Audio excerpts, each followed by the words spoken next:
cilik banget kok ya dadi aku rapati weruh. Cilik banget so nek isu-isu ya saya gede. Tegese iki nek aku lho ngetokke keluarga ageng Jimbaran kene leh ngopeni, ngono lho. Iya. Sowan saka Sragen adoh-adoh kok terus gur sakmene isuk-isuk gede. Nah ngono ki tetep ajek. Napa? Yo tetep ajek sing iso gedhe ngene Pak Lurah. Pak Lurah nggih kedah gede semangate anggone membangun desa Jimbaran. Untuk membangun desa Jimbaran. Pak Lurah. Nggih, Mbak Eka. Wilujeng dalu. Wilujeng dalu. Kula ingkang sowan Eka ndang tak uget-uget. Oh nggih. Sanes Eka cacing kremi lho nggih. Sanes Eka cacing kremi. Dadi konteksnya uget-uget itu jentik-jentik nyamuk kae lho.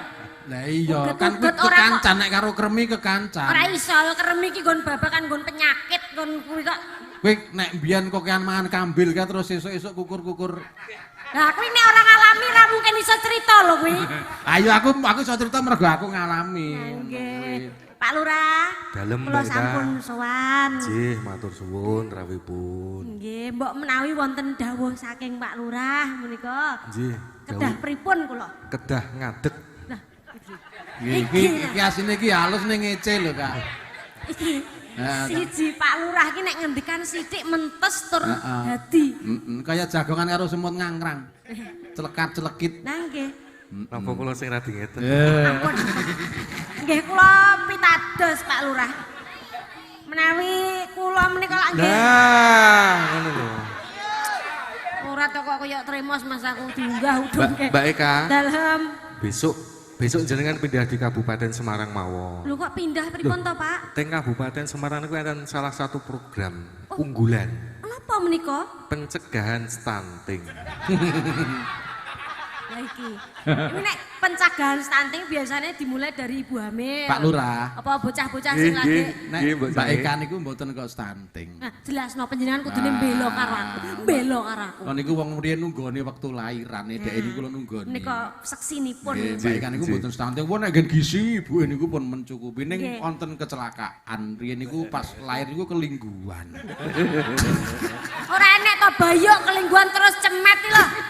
Nduk mula pertumbuhane radi terhambat mergo. Sing siji ngomong cemet, sing siji ngakon ngadeg. Lah iya. Ancane sing iso ngadeg ki wong lanang tok. Wong wedok ya ora bakal iso ngadeg. Wis nang kono ben sejajar karo Pak Lurah. Nah nggih, ngaten nggih Pak Lurah Nggih, nggih. siap. Nggih, mun aja ngulokke ngak iki sakmene iki wis mentok lho, Pak. Pun pas niki pun sejajar. Ya iki jenenge ngono little body. Apa kuwi little body? Masa ora ngerti little body? Lih, ayo men njuk der ngono ku ya kudu mbok jawab kok ya. Little body. Little body ki apa? Silite gatel telepon. Aku nih bar kok pantai lho, Pak. Ya kuwi tunggale kae mau. Nek cilik malah penak kok. Jadi hemat pangkal kaya. Iya. Misal aku numpak pesawat, loh ini masih anak-anak gratis. Iya gratis.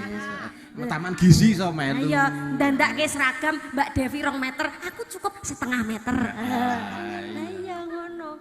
Terus niki Mbak Eka niku kan semampai to Pak Lurah. Alhamdulillah. Semeter tak sampai. Semeter tak sampai nggih. Ngomong nek aku ki lak nggih nuwun sewu lho Pak. Nggih. Nggih. Sakmenika kula sampun menempuh nika sinden S3. Oh, alhamdulillah.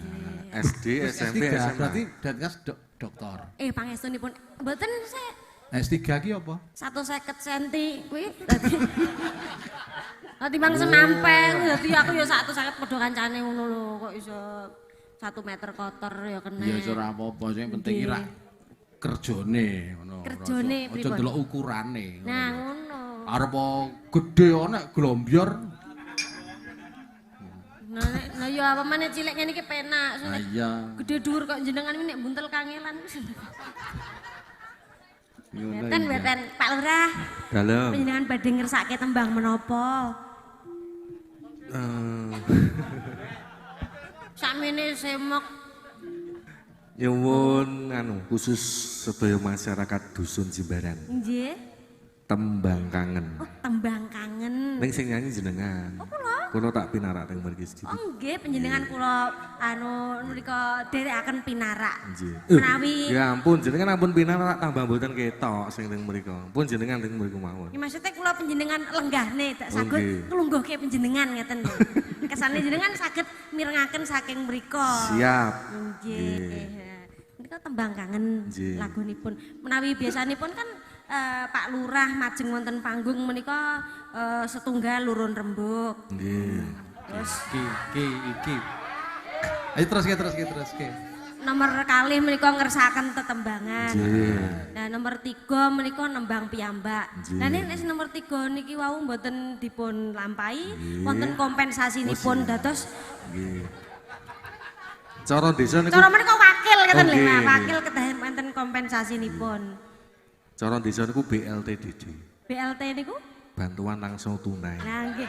Ning mboten kok Pak, mboten ngaten niku. Oh, nggih. Anu mboten satu nek. Sanes BLT Pak Lurah. Kesupen Mbak Eka. Nggih.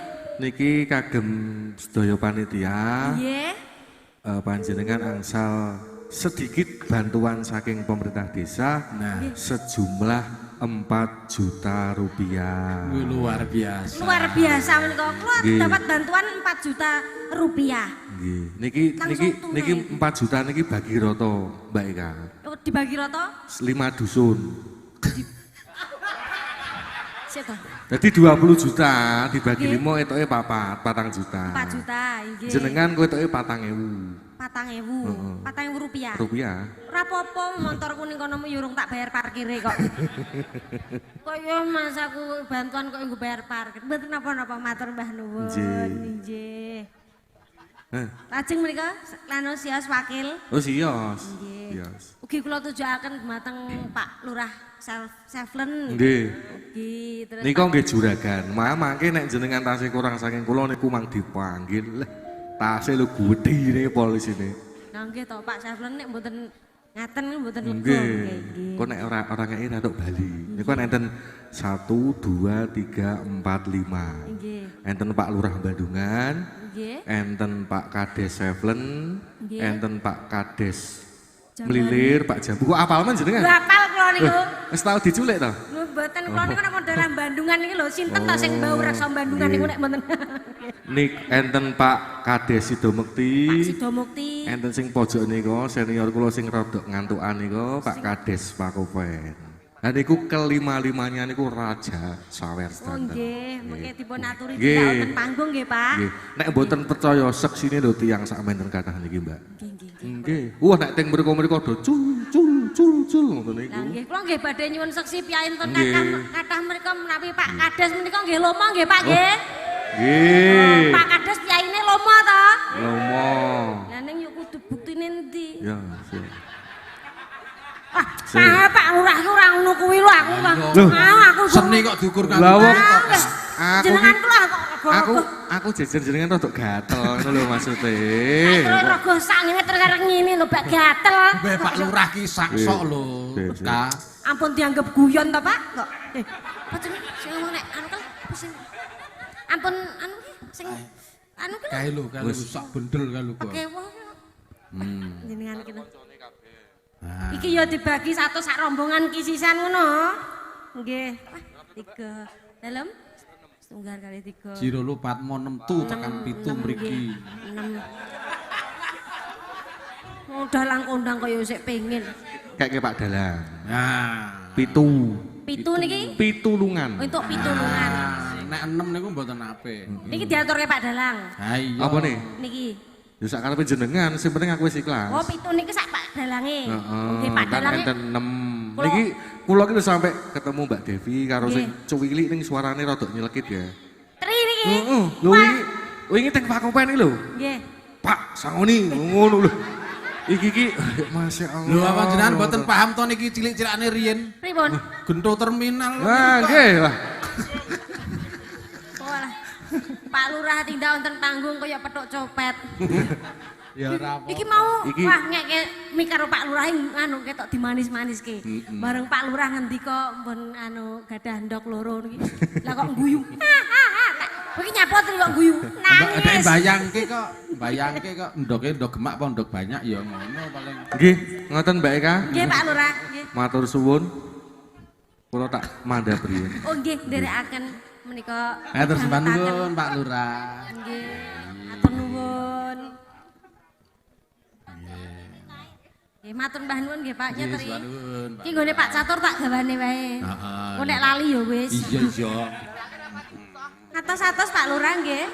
Alah, nek yo omong medhono di ngatos-atos ngono. Nggih, atos-atos mbok menawi. Iki lho wakile Pak Lurah sing menggah ning ngarep iki lho. Pak sinten? Iki Pak Lurah wakile. Lah iki to. Wah, rumah saku ning ndi-ndi nggo nenek ae. Iki dengaran klambine Salen abine tulisane Yusuf Ansor terus klambine. Tak omongi to. Sik jenenge bintang tamu dalang nggih. iki disusul ngene-ngene iki jagakno calon laris. Marai laris. Marai laris. Lah nek ngono ki mbok jan grup rambongan ae. Ben ndi-ndi kon budal melu. Timbang gur nek anu nusul. Tak omongi, nggon aku luwih parah akeh pirang-pirang. Sak rombongan ngene Nah kabeh. iya ngono aku ki grupku ki anggere mlebu waras metu kentir kok. Heh, kowe sesuk melu Pak Catur ya. Ya, nggih, kelem nggih. Mau wis daftar kan dadi pengedrang. Ya golek macam jempol. Uyon-uyon sore mau. Nggih. Gambir sawit didramu. Lah. Iya. Sesuk aja gambir sawit. Iya. Gambir sawit ora malah ngejak tos. Nek gambir sawit terus didrami. Enek nggone dhewe. Heh? 100. Malah njaluk 100. Kok nek bagian drum ki ora pas nggon gambir sawit. Pas nggon leng-leng ramyane. Ngono. Menika panyunanipun Pak Lurah dipun Ya pinangkani. dipinangkani sik. Nggih. Iya. Dipun bawani napa langsung? Ayo dibawani kok ya. Ya men kowe iki ya nyambut gawe. Oh, larang to, Bu. Ngono. Lah ibu-ibu ki ngendika lho, uget-uget ki lho larang ki lho. Ngene iki ya wis pas to, Bu. Delok to Mbak Devi dhuwur lencir kuning kaya ngene.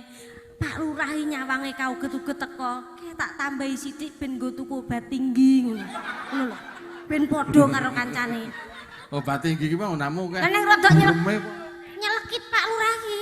Dikai rekomendasi obat tinggi nek kok ning apotek lah kok dikai merek iki Rondap iki ora modar.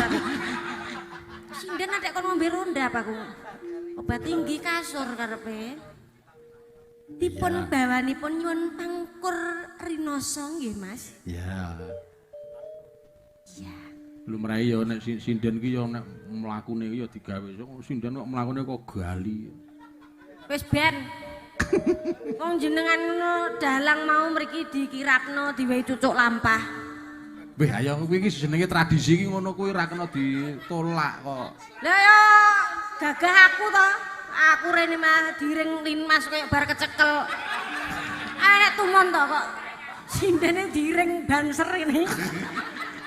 Aku ya tak gagah-gagah pisan aku. Bangsaku kok. Ini Pak Panitia ki done ngendi yo ya. Ya iki ya ana pamundutan Mbak Ika saka via WA. Wah wonten WA pripun? Iki saking Pak Damar Sasongko. Assalamualaikum warahmatullahi Mas Dalang nyuwun tembang podang kuning saking Damar Sasongko Karanggedhe Boyolali matur suwun. Podang kuning. Podang kuning nggih. Nanging menika tembang kangen riyen saking Pak Iya, Lurah nggih. ya aku mbane aku ndak lali tak omongke saiki wong aku ki lalen. Iya. Lalen Ya. mau kadang rombongan ora dibayar yo tahu kok. Oh iya, Urung nek paham mulai bae strategi. tanggapan kuwi.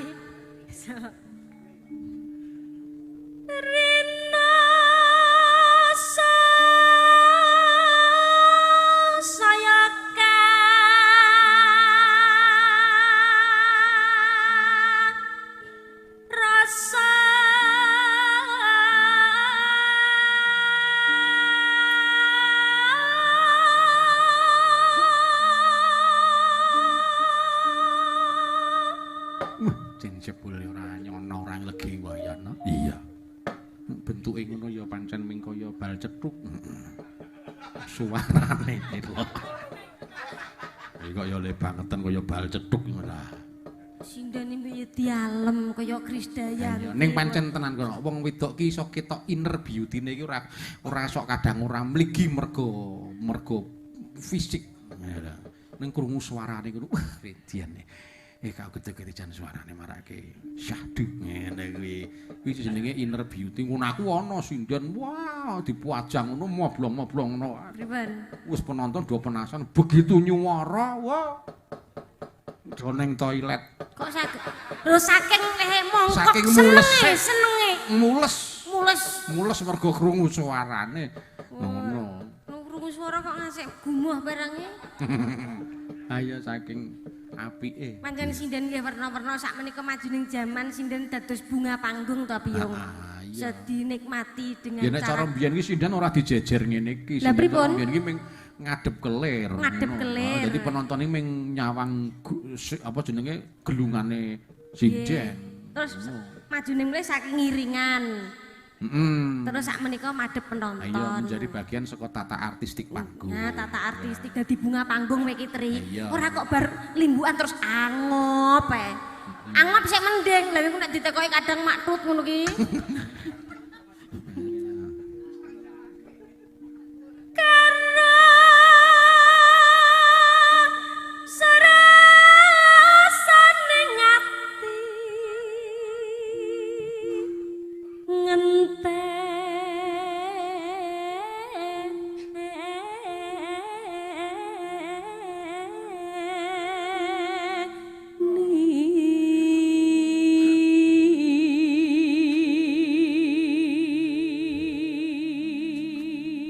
Nganti do terkesima. Iya.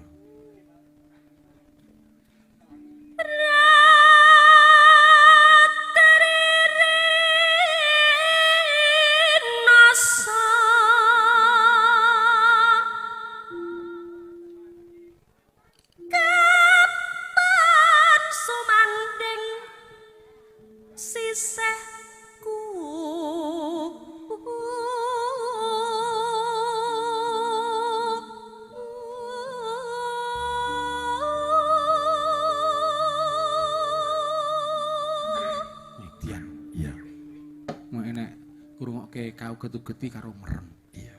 Kok karo merem nyapa? Ya unjuk membayangkan, wah iki mesti tinggi, wonge dhuwur putih. Ya kaya ndingi ning Sragen aku siaran nggon klenengan. Sing kan dipancarke nek Sragen kan gantung gong klenengan. Ya dipancarke radio. Nah sing saka omah ngrungokne ya suaraku aku nembang ngono. Jare ngene no. Kae sapa ya? Sindene sapa to? Aduh. Majen kaya suarane kok ya kaya ngono. Mesti sindene ayu ya. Sapa ya? Kae sapa ngono. Lah sing ning omah kudu jagong to kudu budal. Ning nggon klenengan. Lagi teko ngarep terop kono-kono. Oh alah kaya tremos ngono dadi. Gak. Kowe iki diloke kaya tremos. Nek tumrap panjenengan mesti ora trimo. Ora trimo, ya ora kaya tremos nek kowe iki. Jenengan pripun? Kaya magic jar. Tremos karo magic jar ya nak ndulur kok. Iya. Sakniki bacotke ya. Ya. Iya wong ayu. Ning iki sinden-sinden do seneng aku nek kowe diloke kaya magic jar do seneng kabeh iki. Lah ya Sinden-sinden iki lho, kudu aku lho. Ya. Ini teman musuh dalam selimut. Ketoke yo nduk, wah pacakanmu dina iki ayu ngono. Ketok ayu lho ya, bareng dilokke tremos kok. Ngono. Iya.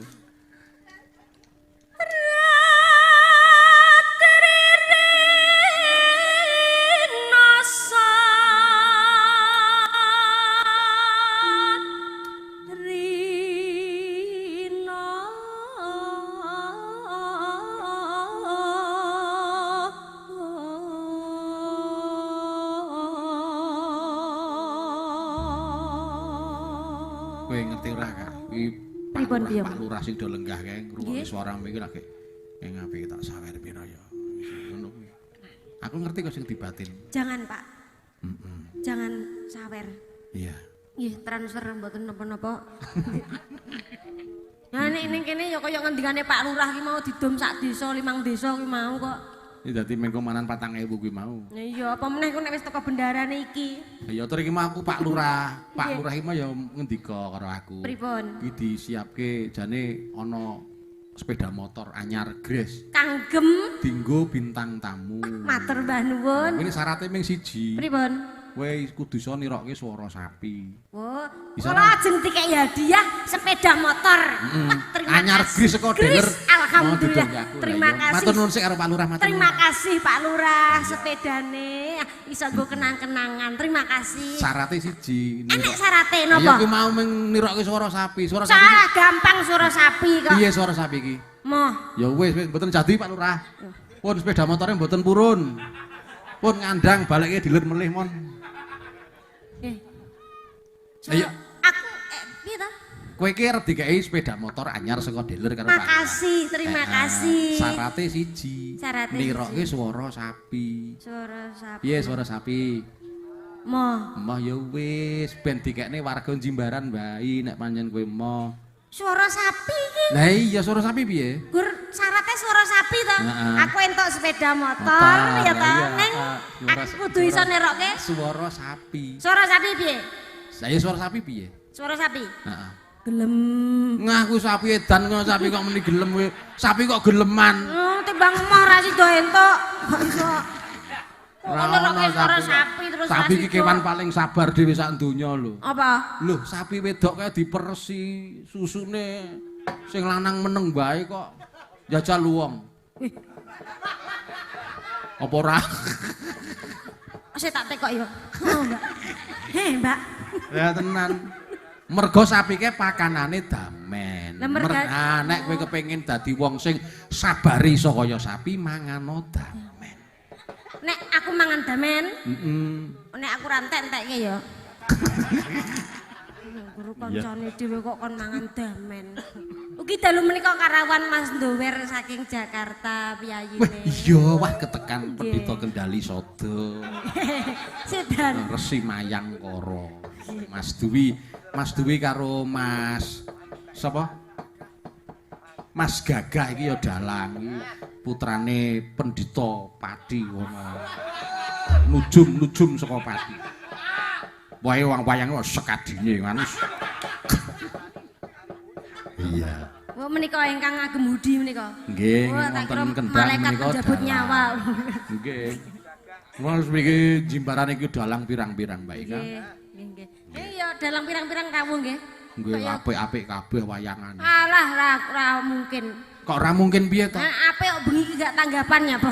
Malah delok ya. Gak Mas, aku besok melu awakmu ya. Besok tanggal 15 kosong ra? Kosong. Padha. Yen wis rina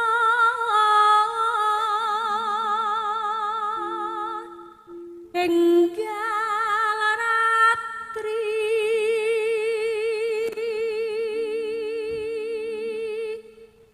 kang katulu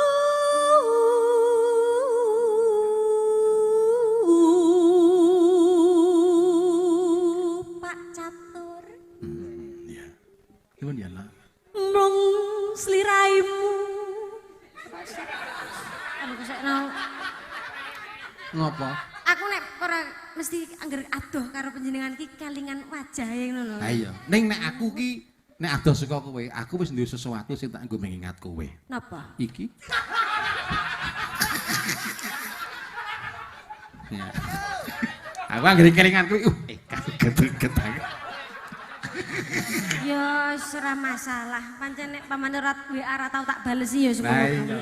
Enake mencari keburukanku terus. Panjenengan ki selalu taklem lho ya. Iya, Aku iya. angger arep mapan turu, madhep ngiringan mesti ketok-ketok panjenengan. Madhep mengisor mesti ketok-ketok panjenengan. Madhep plafon ketok tekek liwat mesti yo ketok. Iya. Kurang apa aku? Ora apa-apa aku tak padake tekek ora apa-apa. Lho kok iso nek madakne tekek ning dhuwur teneh yo plafon iki keadaane akeh lho. Enek tekek, enek cecek lan samu barange. Wis ya terus ki malah ngomongke tekek barang ora. Mung sliramu tanah liya.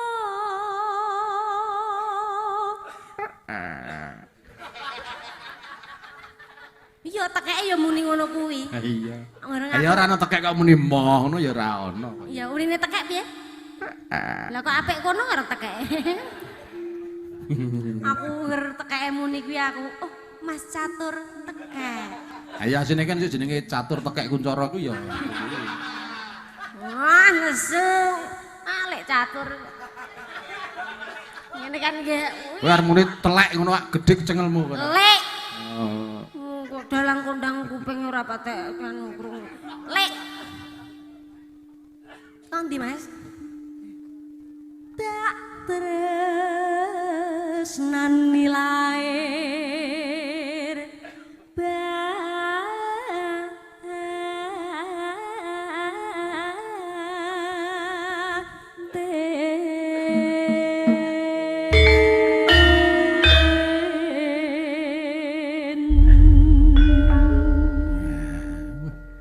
Purba laras elok tenan. luar biasa. Pimpinanipun AA Suliman Ha iya.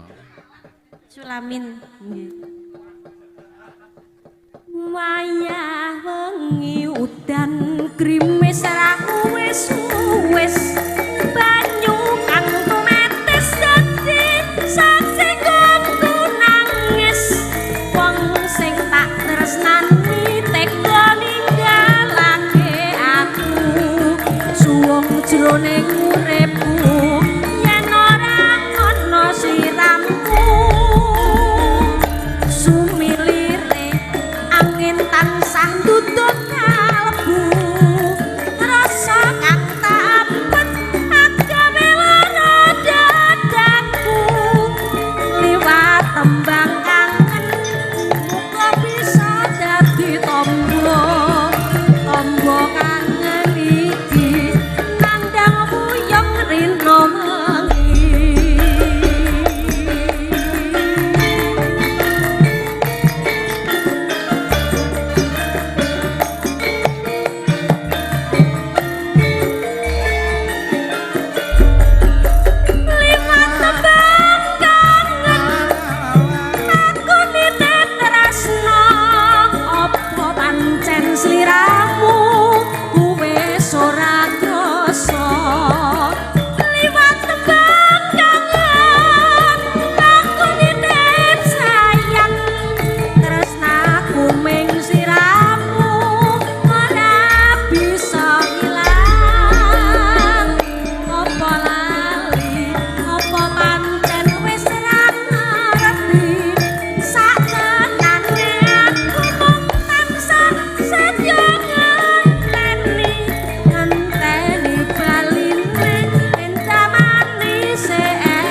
saking piyambakipun Pak Lurah. Pak Lurah. Sampun kula penangkani Pak Lurah.